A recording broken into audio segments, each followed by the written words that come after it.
উপজেলা জিয়া সৈনিক দলের 23 সদস্য কমিটি ঘোষণা। বিশেষ প্রতিনিধি সোহেল রানার তথ্যচিত্রে দেখুন বিস্তারিত। মুহাম্মদ রফিকুল ইসলাম মনা মেম্বারকে আহ্বায়ক এবং মুহাম্মদ নুরুজ্জামান মোল্লাকে সদস্য সচিব করে বাংলাদেশ জাতীয়তাবাদী জিয়া সৈনিক দলের 23 সদস্য বিশিষ্ট বন্দর থানা আহ্বায়ক কমিটি ঘোষণা করা হয়েছে।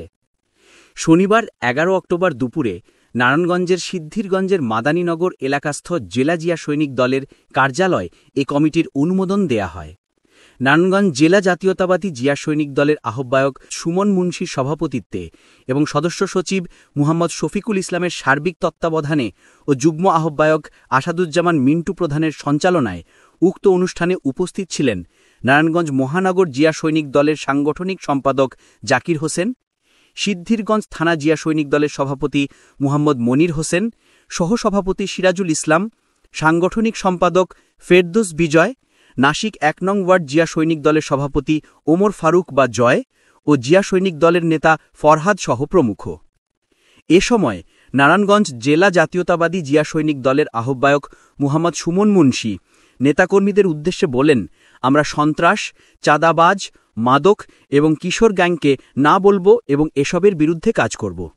জিয়াউর রহমানের আদর্শকে বুকে ধারণ করে সামনের দিকে এগিয়ে যাব এবং বিএনপির ভারপ্রাপ্ত চেয়ারম্যান তারেক রহমান কর্তৃক ঘোষিত রাষ্ট্র কাঠামো মেরামতের 31 দফা বাস্তবায়নের লক্ষ্যে কাজ করে যাব।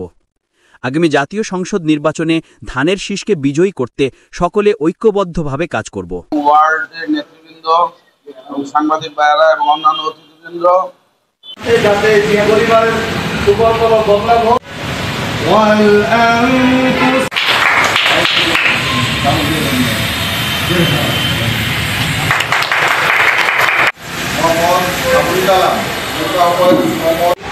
আমার বক্তব্য শেষ করছি। আসসালামু আলাইকুম।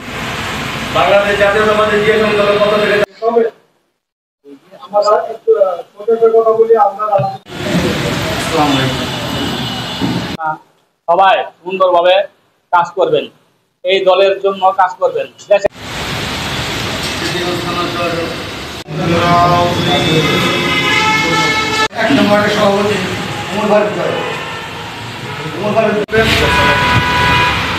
এবং এই থেকে বিরত থাকবেন সবসময়।